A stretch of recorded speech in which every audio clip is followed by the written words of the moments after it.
Olá, sejam todas bem-vindas e bem-vindos a mais um ciclo de conferências aqui do IPEP, chamado Leituras da Psicanálise.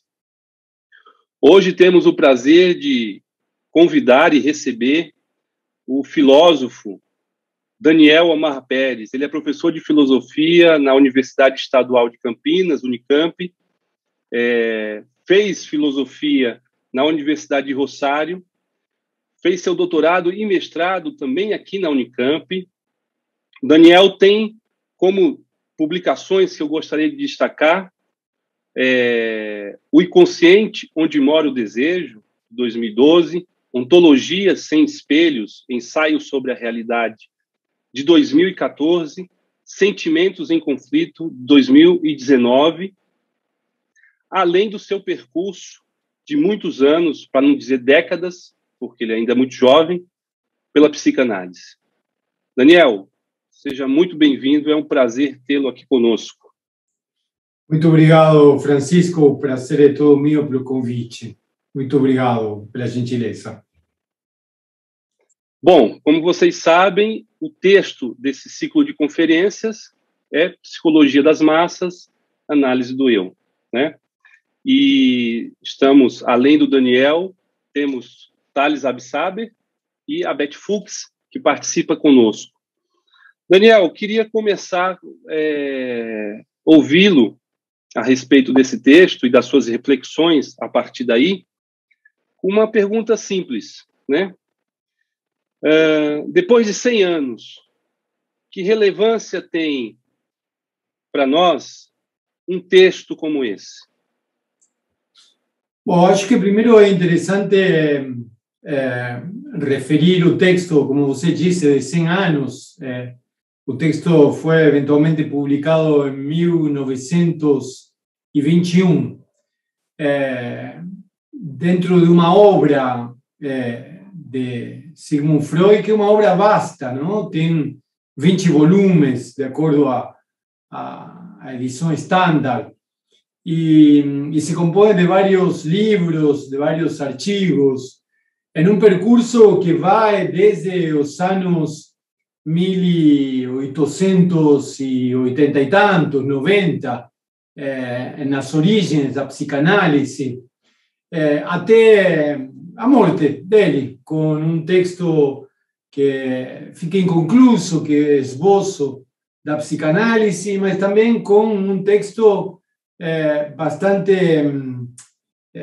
paradigmático, bastante importante. Eu diria que é talvez o melhor dos textos, que é Moisés, o Homem e a Religião Monoteísta. Então, entre aquelas cartas, aqueles textos sobre as afazias, aqueles manuscritos endereçados para Fliess dos anos 80, 90 do século XIX, até Moisés, o Homem e a Religião Monoteísta e o esboço da psicanálise, nós vemos um conjunto de textos que alguns referem a casos clínicos pontuais, outros referem ao que Freud considerou que foram os textos fundacionais da psicanálise,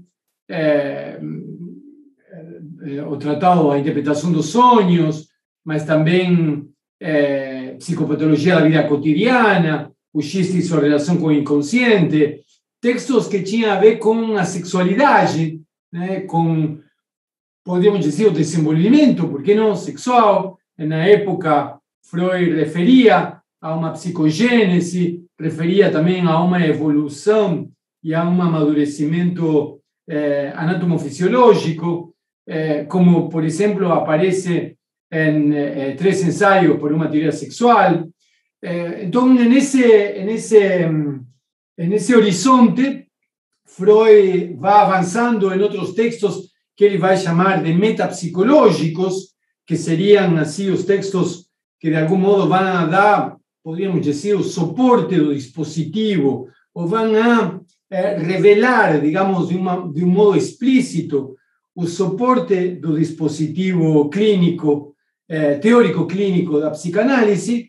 E também encontramos textos que muitas vezes chamam como textos culturais, textos políticos, textos de análisis social, onde habría una reflexión sobre eventos políticos, culturales, sociales. Entre ellos se encuentran Totem y Tabú, O Malestar en la Civilización, O Futuro de una Ilusión, A Psicologia das Massas e Análisis do Eu, Moisés, o Homem e a Religião Monoteísta, mas ao mesmo tempo que nós podemos entender que são textos onde Freud faz funcionar o dispositivo teórico clínico da psicanálise em eventos sociais, nenhum desses textos poderíamos dizer que se divorcia da questão clínica. Me parece que, embora abordem problemas que à primeira vista são de caráter social, isso não está desvinculado do exame e da análise em relação com a clínica. E digo isto porque, apesar da divisão que nós podemos ver entre, muitas vezes, didaticamente, entre textos clínicos e textos culturais, ou textos de casos e textos metapsicológicos, nós vemos, no caso de A Psicologia das Massas e Análisis do Eu, uma frase que é fundamental para nós. Não tem psicologia social, por um lado, e psicologia individual, pelo outro, na psicanálise. Então, esse é o primeiro elemento que me parece que nós devemos destacar. Não se trata de uma psicologia social que Freud estaria praticando como contraponto, como embate ou como complemento a uma psicologia individual. Freud está mostrando que psicologia social e psicologia individual na psicanálise não fazem sentido. Por quê? Bom, porque os eventos dos quais trata a psicanálise são eventos que se fazem na relação com o outro. O sujeito que está em questão na psicanálise, o indivíduo dividido que está em questão na psicanálise, é um indivíduo dividido cujos sintomas não são meramente ou apenas endógenos, quer dizer, não são provocados por mecanismos internos, sino que são esses indivíduos divididos, são sujeitos, poderíamos dizer, depois de Freud, que se constituem na relação com o outro, se constituem em um contexto social. Freud, de algum modo, vai avançar na ideia de o ser humano como ser gregário, para o ser humano como ser de horda, de bando. E é nesse lugar onde o sujeito em questão da psicanálise vai ser colocado. A Psicologia das Massas tem uma parte do título que é Psicologia das Massas e Análise do Eu. Muitas vezes essa parte de análise do eu se deixa de lado, não dando mais peso à questão da psicologia das massas. Seja como for, esse texto tem uma peculiaridade muito importante para a época. Freud vai repensar a identificação coletiva. Freud vai repensar a relação de grupo ou de massa. E aqui Freud trata indistintamente esse termo, inclusive em alemão. Mas poderíamos dizer que Freud vai repensar a relação com o líder e a relação grupal, ou a relação de massa. E vai repensar em um horizonte que já tinha levado adiante vários estudos sobre isso no século anterior, inclusive, no século XIX.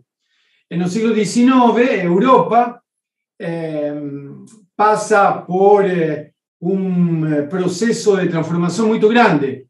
Passa por um processo de transformação industrial, se desenvolve com grande força, com grande energia, a indústria moderna, poderíamos dizer assim.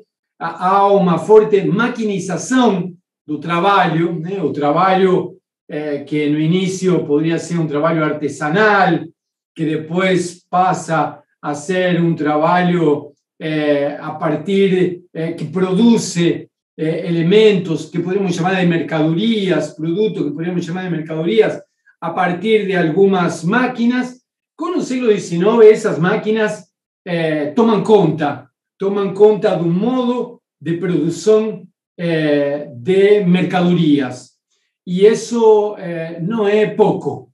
Quer dizer, o século XIX coloca o trabalho em relação com a maquinização e isso em relação com uma força de produção massiva que é a criação de uma classe social. Os que, de algum modo, têm que manipular essas ferramentas, os trabalhadores, os operários. Então, esses operários que, de algum modo, trabalham com essas máquinas para produzir mercadorias em grande escala, criam, então, uma mudança no modo de produzir mercadorias, criam uma mudança no modo de se relacionar com essas mercadorias e criam uma mudança urbanística. Durante séculos, Europa foi um lugar de fazendas. A época medieval é um lugar de fazendas. E poderíamos dizer que os reinados, os principados, os ducados eram fazendeiros com milícias, digamos, um pouco para traduzir a linguagem contemporânea. Aquilo que era um reinado, um principado, era uma fazenda. E o príncipe era um coronel, o dono da fazenda, e seu exército era uma milícia. Só que na Europa colocaram isso com títulos nobiliários. E, ao mesmo tempo, de algum modo, poderíamos dizer, legitimados por um poder que tem a ver com o saber da Igreja Católica. Então, aí se conforma um continente basicamente agrário com essa estrutura. O avanço das vilas, a saída de alguns camponeses dessa estrutura social e o avanço das vilas cria novas formas de organização social, novas formas de organização urbanística, poderíamos dizer, né?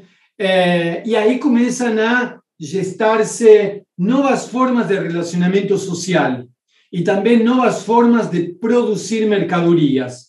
Já saímos dos servos da gleba, já saímos do trabalho agrário, rural, de autossubsistência e de excedente para o fazendeiro, e agora passamos a outro modelo de produção e de massificação.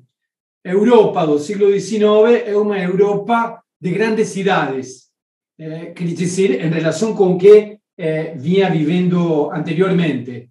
Essas grandes cidades são povoadas por uma classe social que, ao mesmo tempo que impulsiona a economia, é excluída do usufruto dessa economia. Então, aí começam as demandas, começam as reivindicações. Quer dizer, uma boa parte dessa população, que ao mesmo tempo que produz, é excluída, se revolta contra essa situação. E aparecem aí as grandes revoltas de proletários em Europa.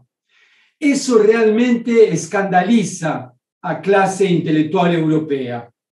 Isso realmente coloca a classe intelectual europeia em uma situação de alarme, entendendo que a massificação, quer dizer, essa horda de trabalhadores excluídos de aquilo que eles mesmos produzem, essa horda de trabalhadores, quando funcionam individualmente, são corpos dóceis. Quando estão no trabalho individual, são corpos domesticados.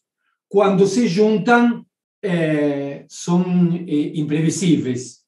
Y es ahí que nos encontramos una serie de trabajos, y Freud también encontra una serie de trabajos y cita algunos de ellos en Psicología das Massas y Análisis de Yo, onde os intelectuais se horrorizam da massificação da população.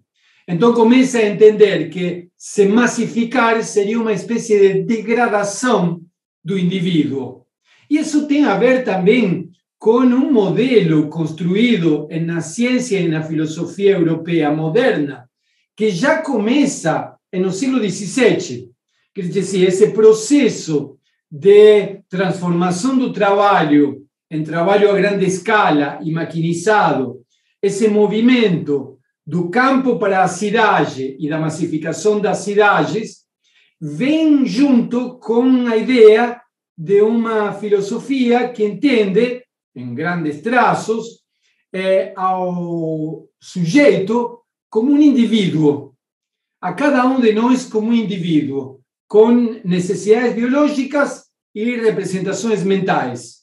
Essas necessidades biológicas são comer, beber, defecar, descansar, e essas necessidades e essas representações mentais são o mecanismo que o ser humano tem, que esse indivíduo tem, para, de algum modo, satisfazer as necessidades biológicas.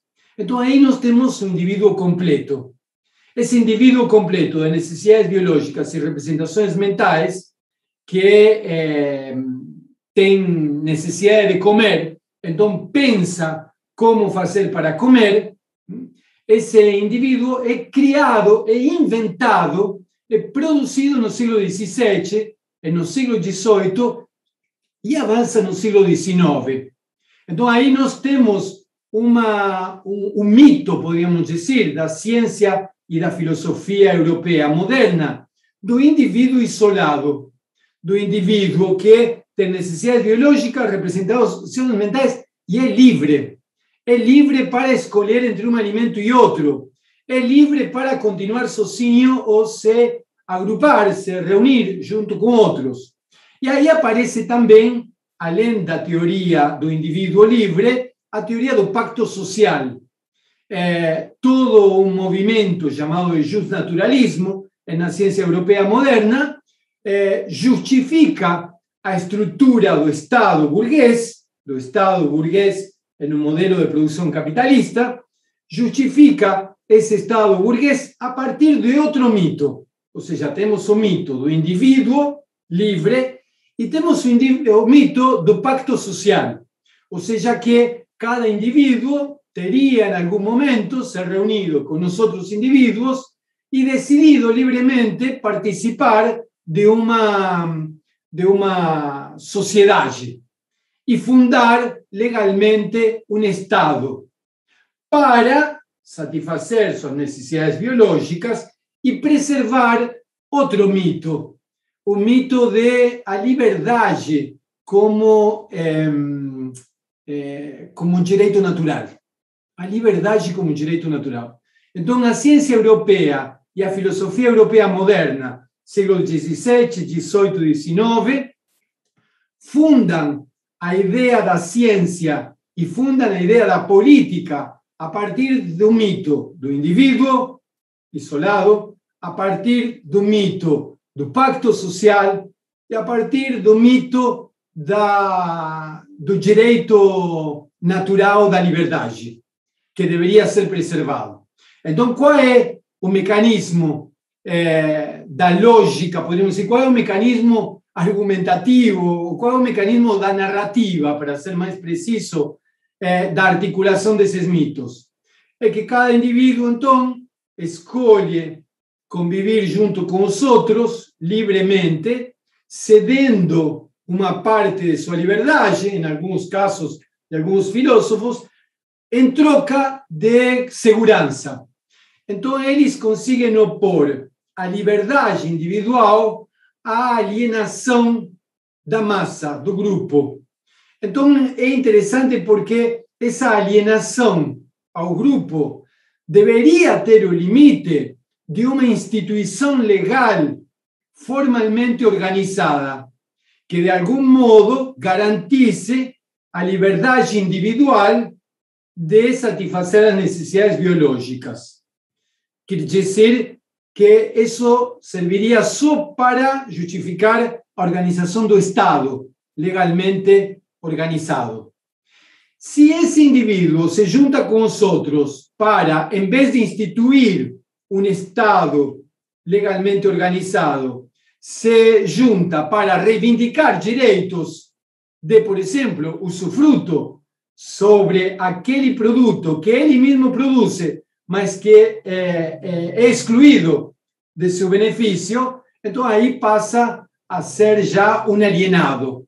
Quer dizer, não seria uma organização social legalmente organizada, sino que aí o indivíduo entraria nessa fase de horda, de degradação animal, e aí apareceriam, supostamente, os instintos mais baixos dos indivíduos, e os indivíduos seriam capazes de qualquer coisa que não seriam quando esses indivíduos estão isolados, né? Então, isso é bem interessante. Aí nós vemos como o século XIX quer preservar os corpos individualmente colocados dentro de uma estrutura legal que permita a vigilância, a domesticação, o treinamento, o disciplinamento desses corpos em função de uma máquina de produção e de consumo. Qualquer forma de organização diferente dessa é considerada, então, uma forma que nos conduz à animalidade, né? Bom, é justamente isso o que está na contramão do que a psicanálise de Sigmund Freud vai pensar. A psicanálise de Sigmund Freud vai entender que o indivíduo não nasce isolado, que ele não é um indivíduo com representações, com necessidades biológicas e representações mentais, que se associa eventualmente por escolha livre com outro indivíduo. A psicanálise freudiana vai mostrar que as crianças já nascem em uma família, em uma horda, em um bando, em uma tribo, em um grupo, em um clã, em um agregado. Então, quer dizer que não há primeiro uma liberdade para depois haver uma alienação. Em psicanálise freudiana, pelo menos, é o contrário. Primeiro está a alienação, para depois, possivelmente, vir a aparecer algo assim como um indivíduo com uma certa e relativa liberdade, podemos dizer assim. Mas isso é interessante também, porque os desdobramentos da psicanálise freudiana, inclusive já entrados nos anos 50, vai nos mostrar com o subsídio da linguística e da etnologia que o sujeito nasce já em uma linguagem que o precede. O sujeito nasce já em uma estrutura de relações de parentesco que o precede. Quer dizer, a estrutura linguística e a estrutura das relações de parentesco são as que articulam, de algum modo, o campo no qual algo assim como um sujeito pode vir a aparecer quando uma criança nasce. Então, essa criança não escolhe que língua falar, ou não escolhe qual função exercer dentro de uma sociedade. Ela já está colocada de antemão nisso. Então, a partir de aí, é interessante porque nós já temos o movimento da alienação. É preciso que o sujeito comece a se alienar no lugar onde nasce, para depois poder, de algum modo, lidar com essa alienação. E aí é um elemento interessante também no seguinte sentido. Esse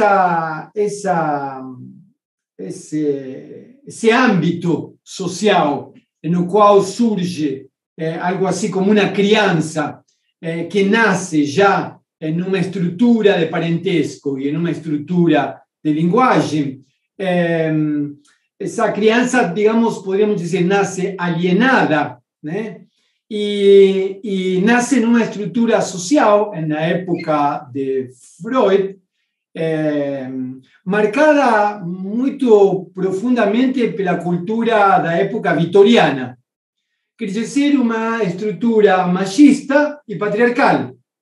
Y es justamente esa estructura patriarcal y machista a que produce las neurosis. Y Freud en eso es muy claro.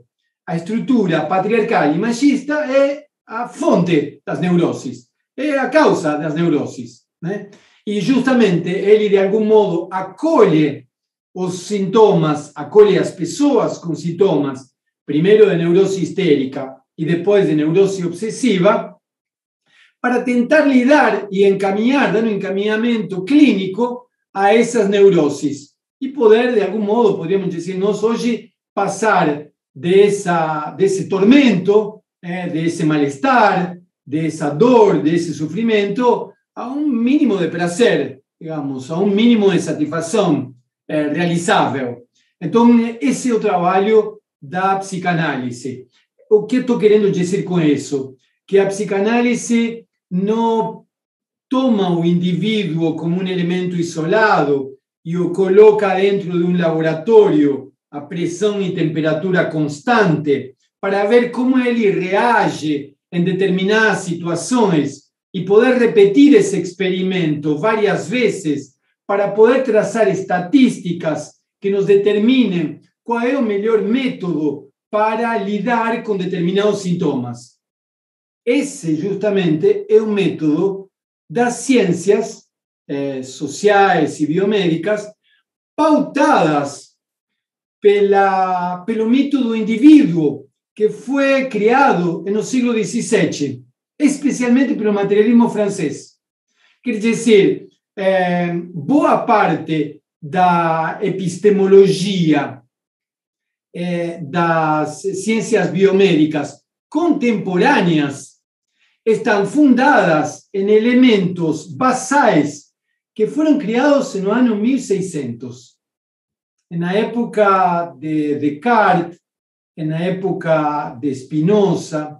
É por isso, por exemplo, que o próprio Damasio vai recorrer a Descartes para encontrar um erro em Descartes em função daquilo que ele entende que seria a natureza humana. É por isso, por exemplo, que alguém como Steven Pinker vai escrever um livro intitulado Tabula Rasa, justamente para discutir uma questão que foi discutida nos anos 1600, 1700.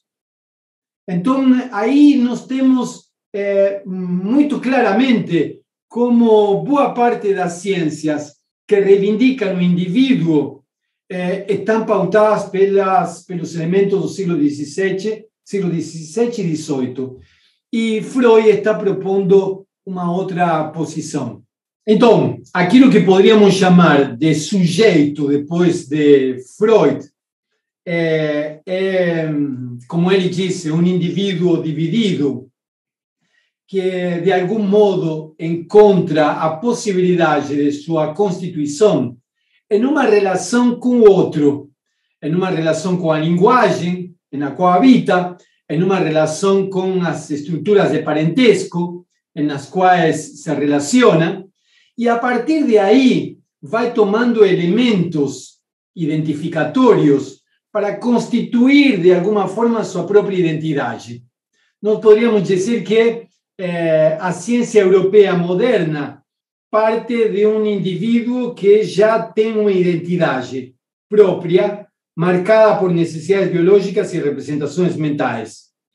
E no caso da psicanálise, o sujeito aparece justamente em uma relação com a linguagem, em uma relação com o pai, com a mãe, com quem faz função paterna, com quem faz função materna. Lembremos que, na época de Freud, muitos pais estavam ausentes, porque tinham morrido na guerra.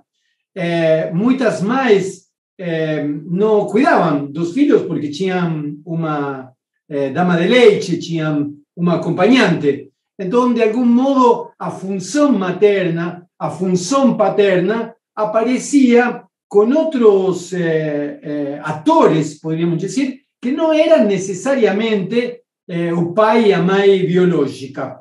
E aí que nós vemos como aparece a questão da função do pai, da função da mãe e a função do filho nessa relação. Bom, isso é o que Freud vai entender como uma triangulação que menciona muito en passant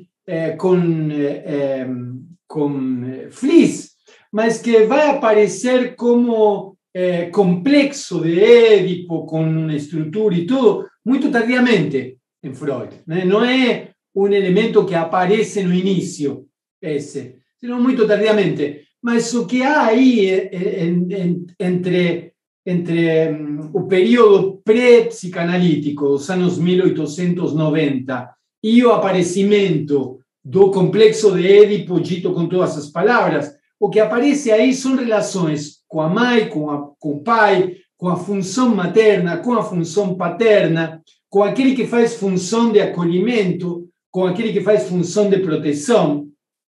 E é nessa relação, então, que poderíamos dizer, começa a se constituir algo assim como, depois de Freud, podemos chamar de um sujeito. Então, nós poderíamos pensar que o sujeito humano é um sujeito que, de alguma forma, aparece como com um corpo que, de algum modo, precisa integrar, precisa dar uma certa unidade.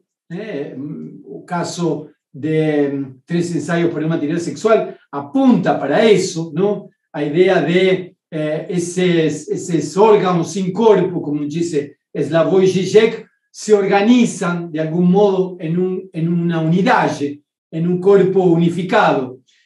Agora, esse corpo unificado é um corpo unificado de zonas erógenas, é um corpo unificado de zonas erotizadas, é um corpo unificado de zonas em excitação, que procuram algum tipo de organização, de unidade, de sentido a partir de uma unidade que lhe é proposta numa relação com o outro, que lhe é proposta numa relação com a mãe, com o pai.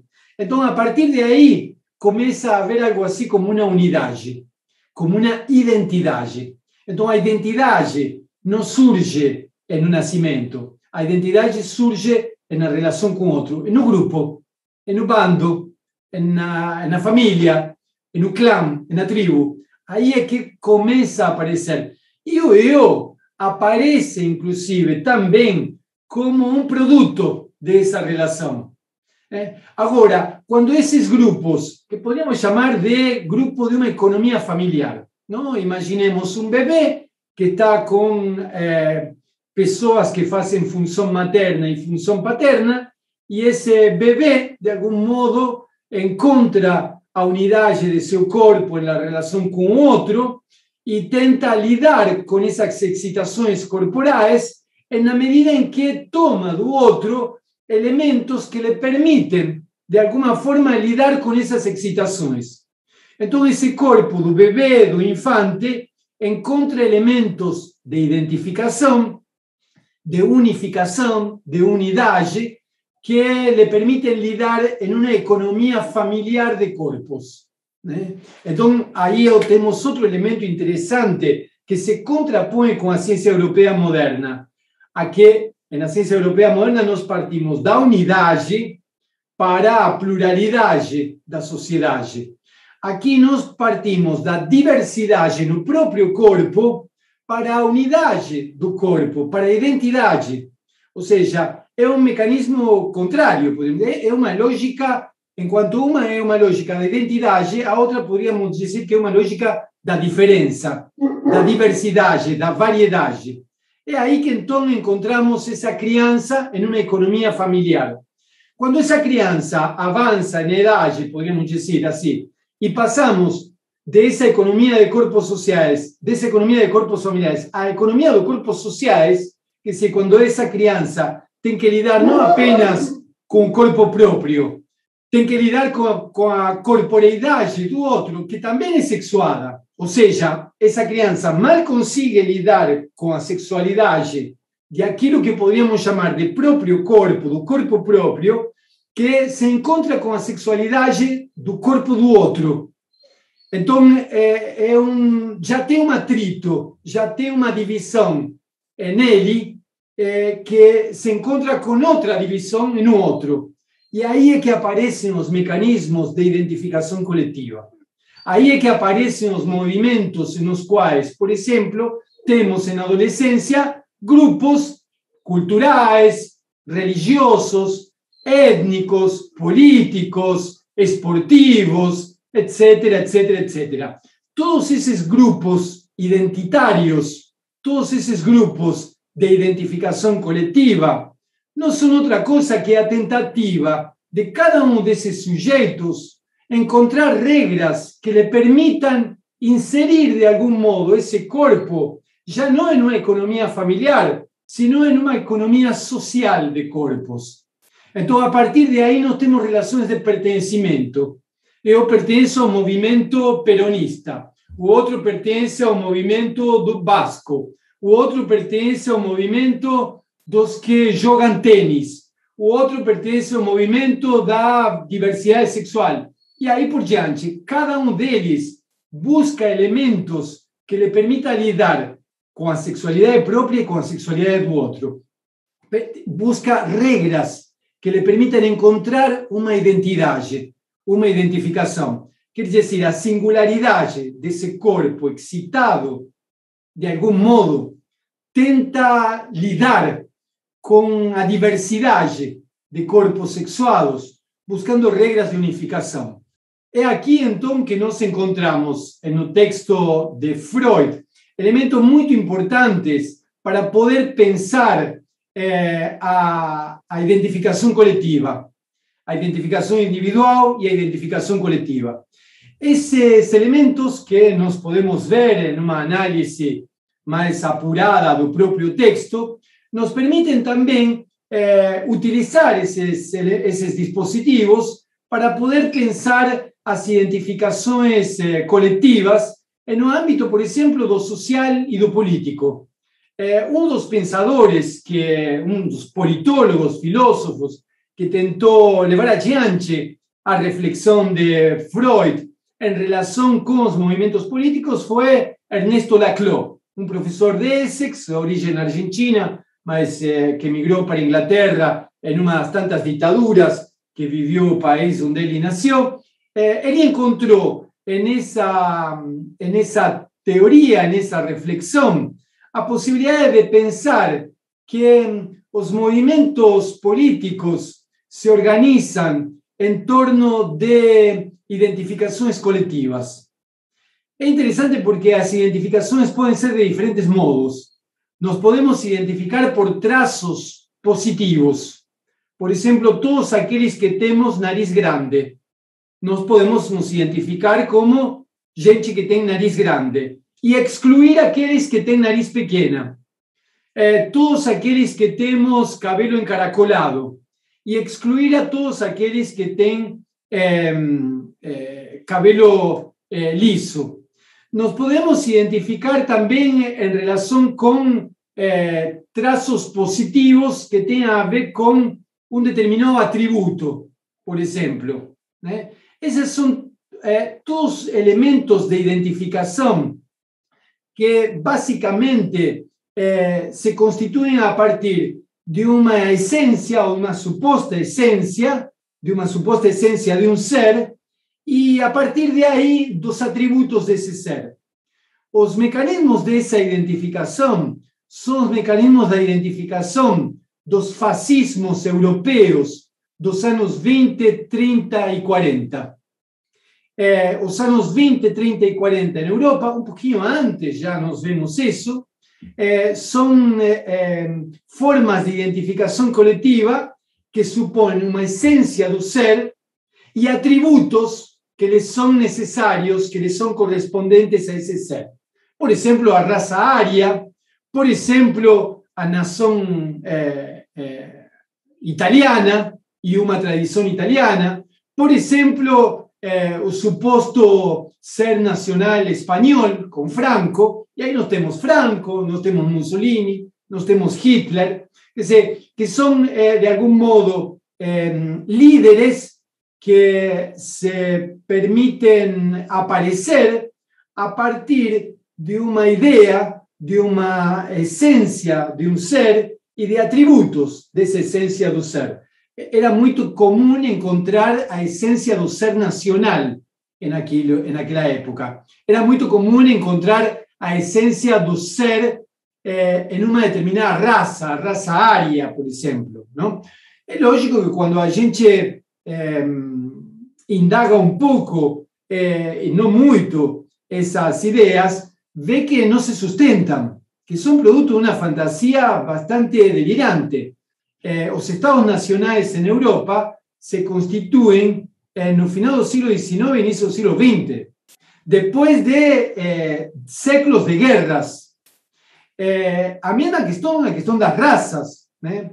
A raça ária, como uma raça pura, se supõe que surge em um lugar que, quando você vê a história, é um corredor de guerras aquilo.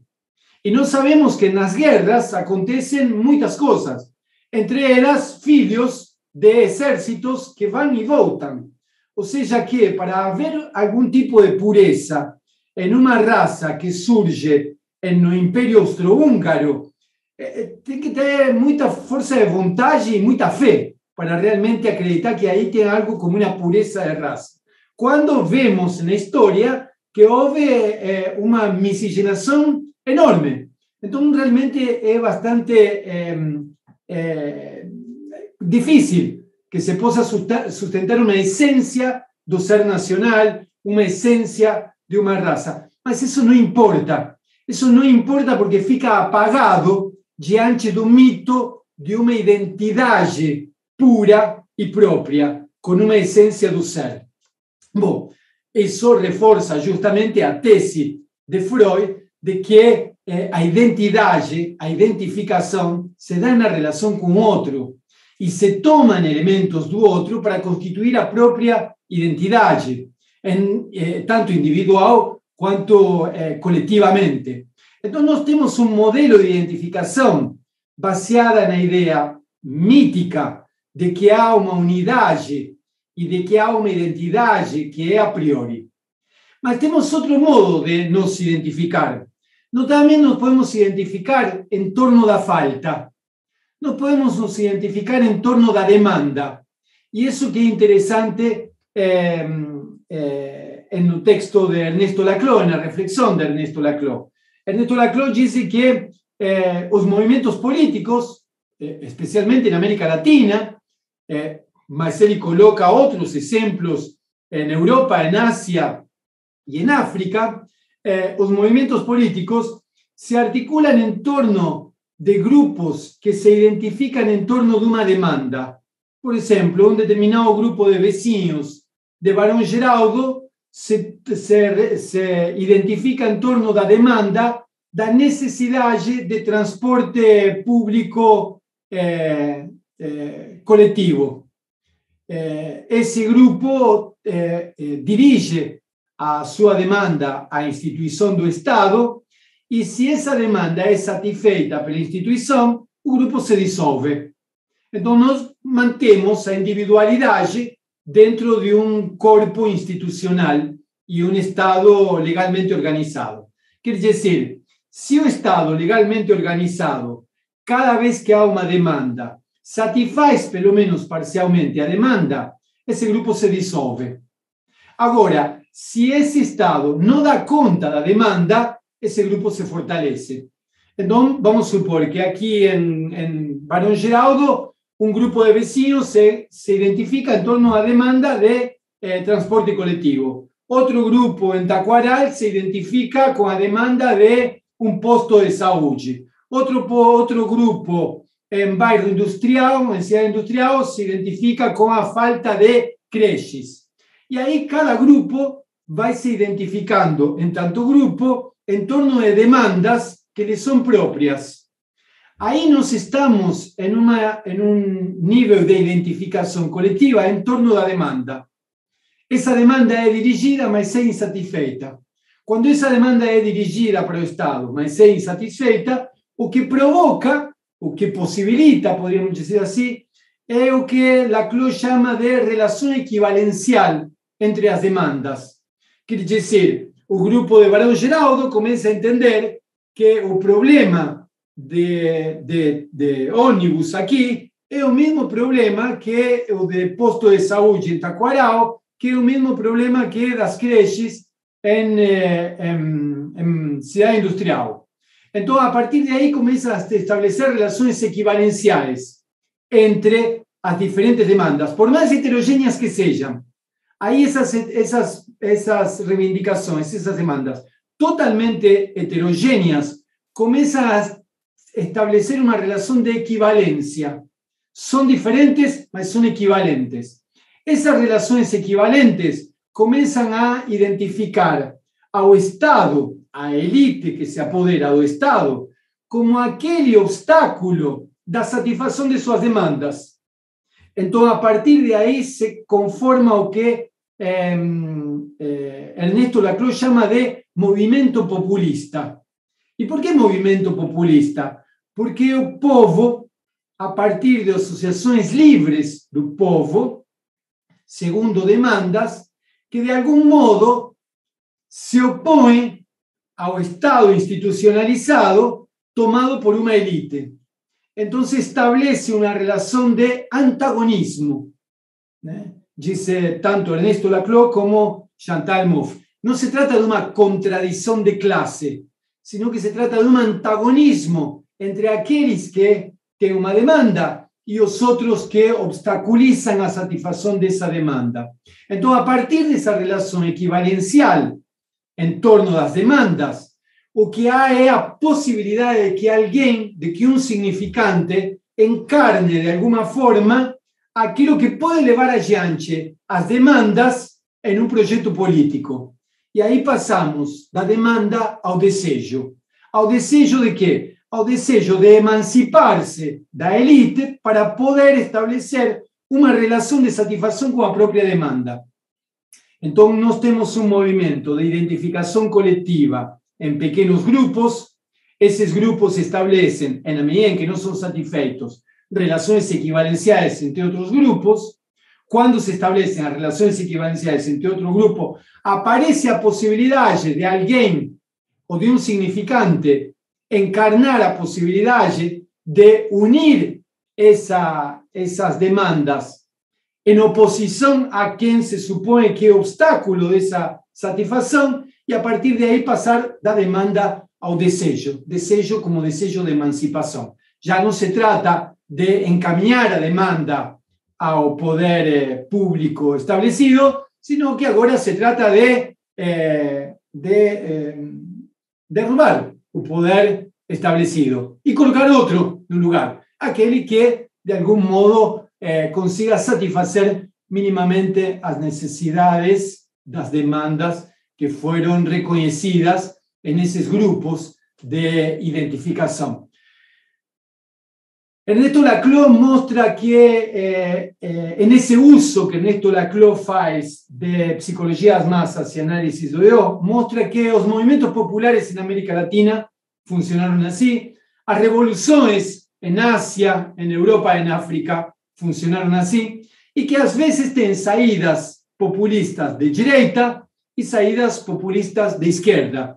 Saídas populistas de direita, onde são excludentes em relação, por exemplo, a estrangeiros, em relação, por exemplo, a outro tipo de etnia ou de religião, e, por outro lado, saídas populistas de esquerda, que seriam saídas populistas sublimatórias ou saídas populistas inclusivas, digamos assim, não? A partir de aí, atualmente, há toda uma discussão de se o populismo, entendido como as organizações livres do povo que levam adiante uma forma de reivindicação de demandas e, a partir de aí, a ação política, pode ser de direita ou é sempre um movimento popular no sentido de um projeto de inclusão? Jorge Alemán, Nora Merlin e outros, pensamos de que as formas do que podemos chamar de populismo de direita são formas de identificação vertical. Essas formas de identificação vertical não se fazem a partir de uma demanda que surge da base, sino que, de algum modo, o líder é quem determina qual é o modo no qual você tem que se apresentar como insatisfeito. Esse líder, e Nora Merlin tem uma coisa muito interessante nisso, não? Esse líder não é necessariamente uma pessoa. Por exemplo, esse líder, em um determinado momento de nossa história recente, esse líder é a televisão, são as redes de televisão. As redes de televisão são um líder que dizem para o povo, verticalmente, o que eles têm que reivindicar, no que eles têm que se indignar, quando que eles têm que se indignar, a que horas eles precisam se indignar. A programação de uma televisão, por exemplo, é muito clara nesse sentido. Em uma determinada hora, você se torna nostálgico e vê uma novela do passado. Na hora seguinte, você se torna uma pessoa indignada porque vê a insegurança da sociedade e das grandes cidades. Em outra hora, você volta a ficar sentimental porque vê uma novela nova onde os personagens têm conflitos a partir dos quais eu me identifico. E na hora seguinte, o jornal me diz com quem que eu tenho que me indignar. Gabriel Tarde, alguém que cita Freud, disse já no século XIX que o jornalismo é um mecanismo que determina ao povo, que oferece ao povo alguém a quem odiar. E isso que é interessante, não? Quer dizer, de alguma forma não podemos dizer que existem mecanismos de comunicação de massas que oferecem alguém ao povo a quem odiar. E a partir daí se geram sentimentos, afetos, emoções que são movilizados politicamente em função de um projeto político. Essa mobilização de mecanismos de produção e de manutenção de ódios, de ressentimentos, de rencores, produzem movimentos políticos. Producen movimentos políticos que podem, inclusive, derrubar governos, que podem produzir, por exemplo, ganhar determinadas eleições a determinados candidatos e derrubar outros. Então, nós vemos que aquilo que Freud produz no ano 1921, em Psicologia das Massas e a religião, Psicologia das Massas e Análise do Eu, responde a um modo de pensar, não só do século XIX, sino de toda uma tradição da ciência europeia moderna, e produz efeitos para o século XXI, para poder pensar os mecanismos políticos de reconhecimento social e de identificação coletiva contemporâneas. Daniel, fiquei pensando aqui uma coisa. A partir desse modelo que você traz do Laclau, e como você pensaria o cenário político brasileiro hoje? Tão polarizado e com um governo criminoso. Isso é interessante. Primeiro, o termo polarização é interessante. Muitas vezes a gente fica surpreso, não? E parece que a polarização é um fenômeno novo, né? Inclusive, é muito comum encontrar na fala da vida cotidiana de que a polarização foi criada pelo PT. Né? É muito comum, inclusive, encontrar na linguagem popular cotidiana a ideia de que a luta de classes foi uma invenção do PT. Né? E talvez isso seja verdadeiro.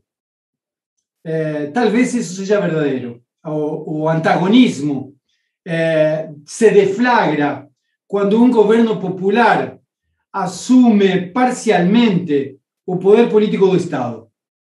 Antes de un gobierno popular asumir parcialmente o poder político do Estado, no hay lucha de clase y no hay antagonismo.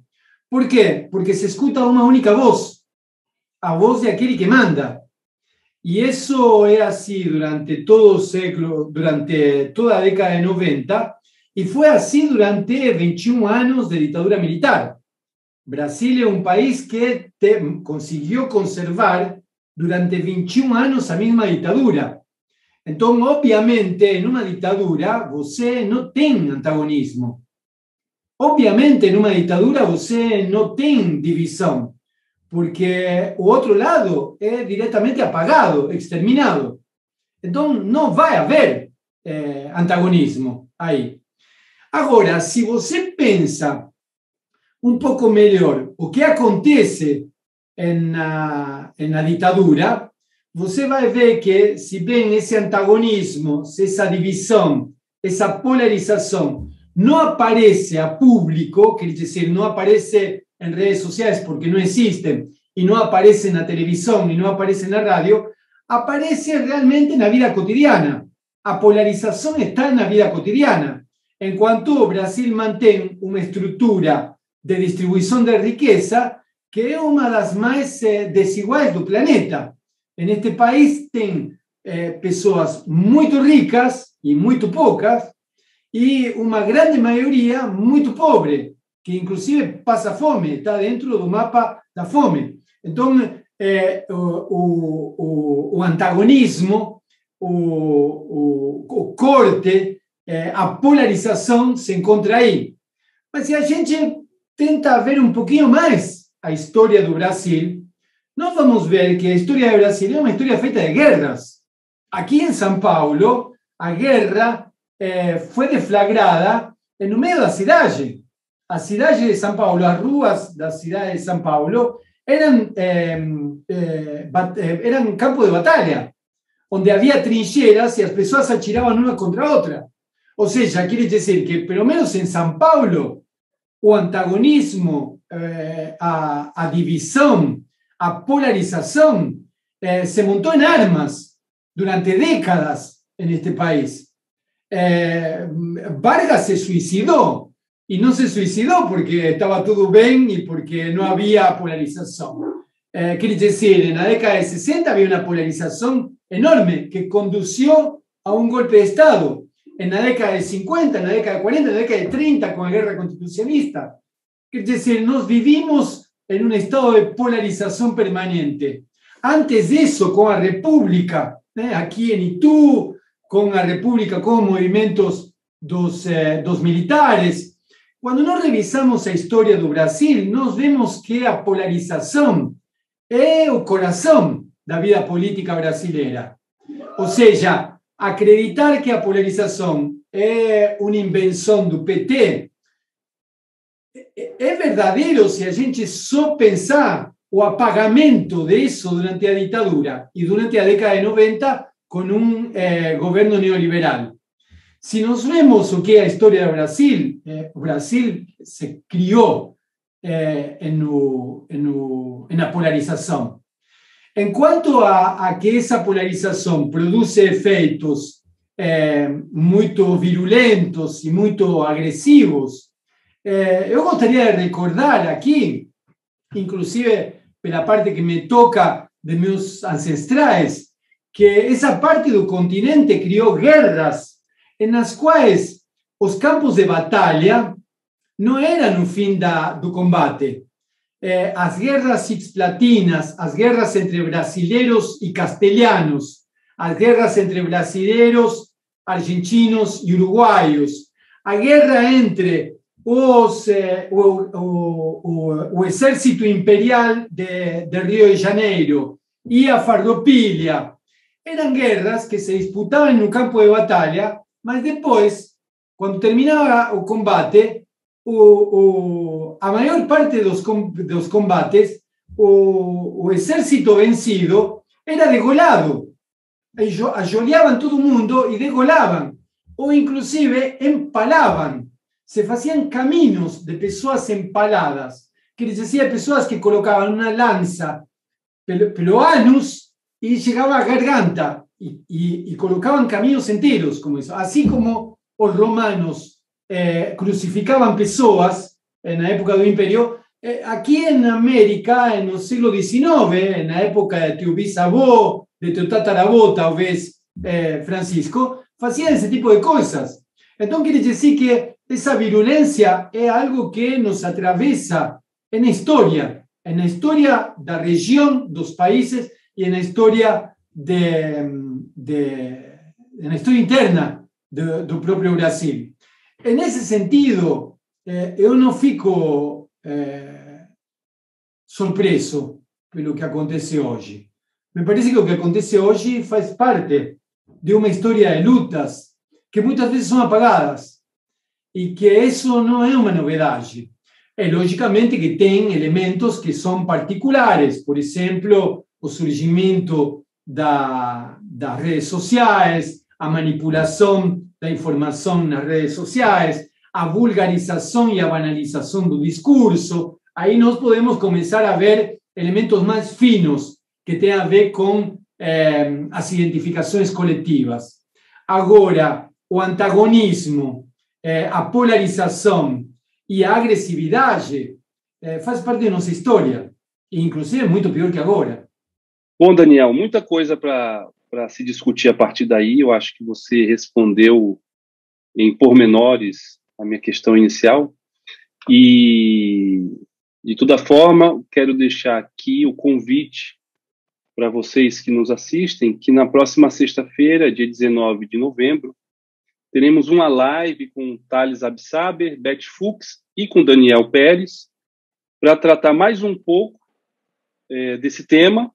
A live se dará às 19 horas aqui no nosso canal do IPEP, no YouTube, no estúdio IPEP, e vocês poderão fazer perguntas, ou seja, vocês assistiram todas as conferências e poderão fazer perguntas e participar conosco. Então, desde já, Daniel, eu agradeço pela sua conferência de hoje, agradeço pela sua participação no próximo dia 19. Muito obrigado, foi um prazer e foi muito rico ouvi-lo. É um prazer para mim estar conversando contigo e será um prazer estar conversando com Beth e com Thales o próximo sábado. Muito obrigado. Eu também agradeço a você que está aí no tablet, no celular, na sua televisão, no seu computador, assistindo a gente aqui. Nos siga aqui no YouTube, nas nossas redes sociais. Muito obrigado e até a próxima.